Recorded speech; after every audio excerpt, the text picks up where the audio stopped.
తెలంగాణ రాష్ట్రానికి తొలి ముఖ్యమంత్రిగా గౌరవనీయులు కేసీఆర్ గారు ఆనాడు కరీంనగర్ ఎంపీగా పనిచేసిన సమయంలోనే సిరిసిల్ల నేతన్నల దుస్థితిని, సిరిసిల్లలో ఇక్కడ వస్త్ర వ్యాపార పరిశ్రమలో ఉన్న సంక్షోభాన్ని గమనించి ఒకటే వారంలో 9 మంది నేతన్నలు చనిపోతే వారి మరణంతో, వారి ఆత్మహత్యలతో ఆనాడు మరి రాష్ట్ర ప్రభుత్వానికి కొంత సోయి రావాలి, సిరిసిల్లలోని వస్త్ర వ్యాపార పరిశ్రమని ప్రభుత్వం ఆదుకోవాలి అనే లక్ష్యంతో ఆనాడు పార్టీ వైపు నుంచి 50 లక్షల రూపాయలు 2005వ సంవత్సరం 6వ సంవత్సరంలో సిరిసిల్లలోని ఇక్కడి పద్మశాలి సమాజానికి అందజేసి వారిని ఆదుకునే నాయకుడు కేసీఆర్ గారు.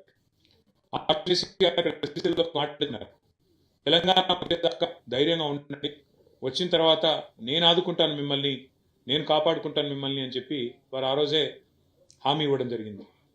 ఆయన మాట ఇచ్చిన తర్వాత రాష్ట్ర ముఖ్యమంత్రిగా బాధ్యతలు చేపట్టిన తర్వాత ఇచ్చిన మాట తప్పకుండా నిలబెట్టుకుంటూ వస్త్ర వ్యాపార పరిశ్రమను, ముఖ్యంగా సిరిసిల్లలోని నేత కార్మికులను కంటికి రెప్పలాగా కాపాడుకున్నది కేసీఆర్ గారి నాయకత్వం. 3,400 కోట్ల రూపాయల బతుకమ్మ చీరల ఆర్డర్లను సిరిసిల్ల వస్త్ర వ్యాపార పరిశ్రమకు అందజేసి ఒకవైపు నేతన్నల బతుకును మారుస్తూ అట్లాగే ఇంకోవైపు ఆడబిడ్డలకు ఒక చిరుకానికి అందించిన నాయకత్వం. సంవత్సరానికి 1 కోటి మంది ఆడబిడ్డలకు బతుకమ్మ పండుగ సందర్భంగా చీరలు ఇచ్చిన నాయకత్వం కేసీఆర్ గారి నాయకత్వం. ఆ రోజు బతుకమ్మ చీర వెనుక ఉన్న అవగాహన, ఆలోచన ఏంటంటే కేసీఆర్ గారిది, వస్త్ర వ్యాపార పరిశ్రమలో ఇక్కడ ఉన్న నేత కార్మికులు నెలకు 8 నుంచి 10,000 రూపాయలు మాత్రమే సంపాదిస్తున్నారు. వాళ్ళ ఇళ్లలో ఉండే వారి భార్యలు, వారి కుటుంబ సభ్యులు బీడీలు చుట్టి వారు ఇబ్బంది పడుతున్నారు. కాబట్టి ఇటు బీడీ కార్మికులకు పెన్షన్ ఇవ్వాలని చెప్పి 4.5 లక్షల మంది బీడీ కార్మికులకు నెలకు 2,000 పెన్షన్ ఇవ్వడమే కాకుండా మరొక వైపు ఇక్కడ 7, 8, 10,000 రూపాయలు సంపాదిస్తున్న నేత కార్మికులు 16,000 నుంచి 22,000 సంపాదించాలి అనే ఆలోచనతో 3,400 కోట్ల రూపాయల బతుకమ్మ చీరల ఆర్డర్లు వారి ఇక్కడ ఇవ్వడం జరిగింది. దాంతో సిరిసిల్ల దశ తిరిగింది. సిరిసిల్లలో ఇక్కడ నేత కార్మికులకు నెలకు 15 నుంచి 20,000 రూపాయలు సంపాదించుకునే అవకాశం వచ్చింది. నిరాటంకంగా ఆ కార్యక్రమం బ్రహ్మాండంగా కేసీఆర్ గారి నాయకత్వంలో జరిగింది. ఆ తర్వాత కేసీఆర్ గారు ఒకరోజు నేత కార్మికులను, ఇక్కడ ఉన్న వస్త్ర పరిశ్రమను అధ్యయనం చేయమని చెప్పి అధికారులకు ఆదేశిస్తే వారితో పాటు అందరం కలిసి ఇక్కడ ఉన్న 3 అంచెల వ్యవస్థను అధ్యయనం చేయడం జరిగింది. సిరిసిల్లలో ఇక్కడ పరిశ్రమలో 3 అంచెల్లో కార్మికులు ఇక్కడ పరిశ్రమ ఉంటుంది. కింద నేత కార్మికులు జాబ్ వర్క్ తీసుకొని పనిచేసేవాళ్ళు, వారిపైన జాబ్ వర్క్ సేట్ల నుంచి తెచ్చుకొని పనిచేయించే ఆసాములు, అట్లాగే వారిపైన సేట్లు. ఈ రకంగా ఇక్కడ 3 అంచెల్లో పరిశ్రమ ఉంటుంది.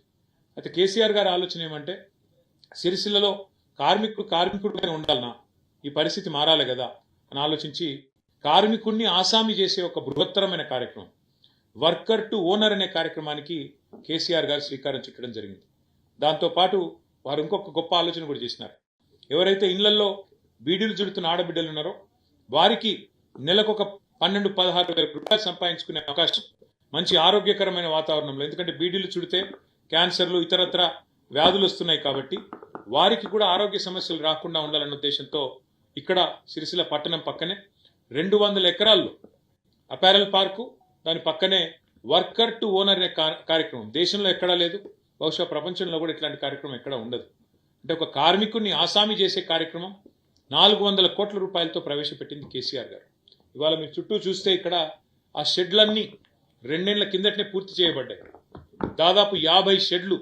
అంటే ఇందులో ఈ షెడ్లలో ఒక్కొక్క షెడ్లో ఆలోచన ఏంటి అంటే సాంచలు పెట్టి, అంటే మరమగ్గాలు పెట్టి వాటిని కార్మికులకే అప్పచెప్పి, సబ్సిడీ మీద మరమగ్గాలు పెట్టి కార్మికులకు అప్పచెప్పి వారిని ఎవరైతే ఇవాళ వర్కర్గా ఉన్నారో వారిని ఆ సాంచలకు, ఆ పవర్ లూమ్లకు ఓనర్లు చేసే ఒక అద్భుతమైన ఆలోచన. అంటే ఇట్లాంటి ఆలోచన వేరే నాయకత్వానికి సాధ్యం కూడా కాదు, ఒక కేసీఆర్ గారి ఆలోచన చేసి తీసుకున్నారు. 400 కోట్ల రూపాయలతో మరి ఇవాళ బ్రహ్మాండంగా ఈ కార్యక్రమం తీసుకోవడమే కాకుండా ఈ నిర్మాణాలను పూర్తి చేసి కూడా 2 ఏళ్ళు అయింది. 2 ఏళ్ల కిందట దురదృష్టవశాత్తు మరి కాంగ్రెస్ ప్రభుత్వం తెలంగాణలో వచ్చిన తర్వాత ఇవాళ ఇక్కడ మీరు చూస్తే ఆ షెడ్లు ఎట్లా మారిపోయినాయి, ఆ షెడ్ల చుట్టూ ఎట్లా పరిస్థితి ఎంత భయానకంగా ఉందో మీరే చూడవచ్చు. మొత్తం ఎక్కడికక్కడ పిచ్చి చెట్లు మొలిచి ఇవాళ నిరుపయోగంగా ఆ షెడ్లన్నీ కూడా ఉన్నాయి. ఆఖరికి కాంగ్రెస్ ప్రభుత్వం ఎంత తెలివి తక్కువ ప్రభుత్వం అంటే ఈ షెడ్లలో కొన్నిటిని వడ్లు నిల్వ ఉంచేదానికి, నిజానికి గోదాములు చాలా ఉన్నాయి సిరిసిల్లలో, కానీ వాటన్నిటిని పక్కన పెట్టి ఈ షెడ్లలో ఇవాళ కొన్ని చోట్ల వడ్లను నిల్వ ఉంచే ప్రయత్నం కూడా ఈ ప్రభుత్వం చేస్తూ ఉంది. మేము ఇవాళ కాంగ్రెస్ ప్రభుత్వానికి చేసే డిమాండ్ ఒకటే, కేసీఆర్ గారి ఆలోచన ఇక్కడి నేత కార్మికులు ఆసాములు కావాలి, వర్కర్ ఓనర్ కావాలి, ఎన్ని రోజులు వేరే వాళ్ళ కింద పనిచేయాలి, మీరు ఇంకో 10 మందికి ఉపాధి ఇచ్చే వాళ్ళుగా తయారు కావాలి, ఇక్కడి పరిశ్రమ విస్తరించాలి, సిరిసిల్ల కూడా ఒక తిరుపూర్ మాదిరిగా 1000 కోట్ల వస్త్ర ఉత్పత్తులను తయారు చేసే స్థాయికి చేరాలనేది కేసీఆర్ గారి ఆలోచన. ఇవాళ వారి ఆలోచనకు అనుగుణంగానే అపారెల్ పార్కులో 2 పరిశ్రమలు మేమే తీసుకొచ్చాం.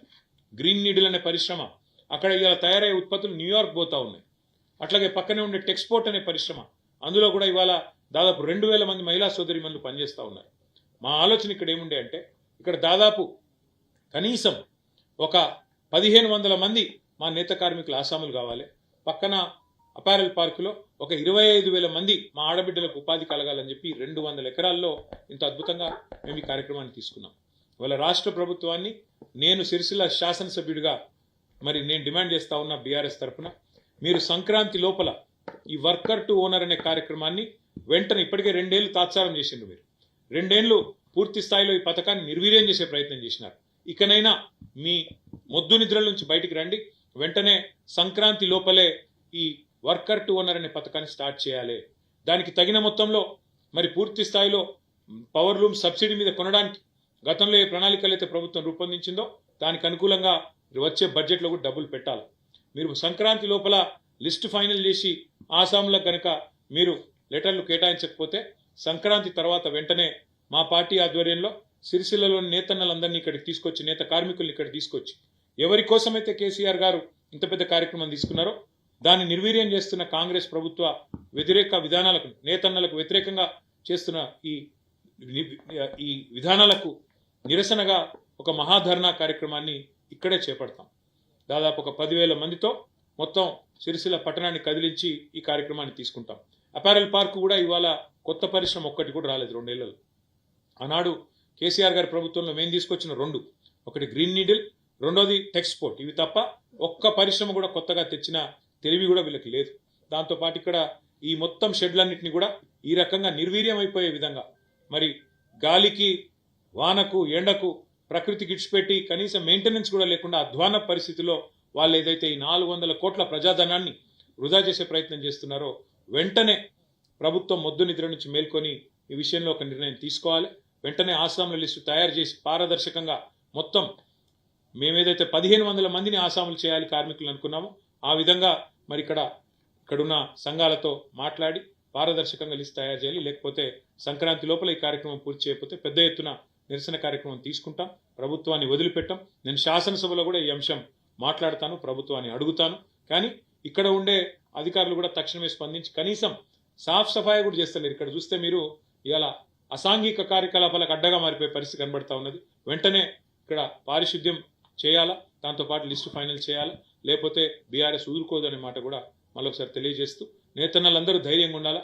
ఈ ప్రభుత్వం వచ్చినా కొన్ని ఇబ్బందులు ఉన్నాయి, మీకు స్టేట్లకు బిల్లులు వస్తలేవు, మీకు వర్క్ దొరుకుతలేదు, చాలామంది మళ్ళీ షోలాపూర్ భివాండి పోయే పరిస్థితి వచ్చింది. ఇవన్నీ మేము గమనిస్తూ ఉన్నాం. ధైర్యంగా ఉండండి, మళ్ళీ కేసీఆర్ గారు వస్తారు, మీకు న్యాయం జరుగుతుందనే మాట కూడా తెలియజేస్తూ, ప్రభుత్వం మాత్రం సంక్రాంతి లోపల ఈ లిస్టు ప్రకటించకపోతే వదిలిపెట్టమని చెప్పి కూడా మళ్ళొకసారి హెచ్చరిస్తాం. షేర్ చేయండి, లైక్ చేయండి, సబ్స్క్రైబ్ చేయండి. మరిన్ని వీడియోల కోసం బెల్ సింబల్ పై క్లిక్ చేయండి.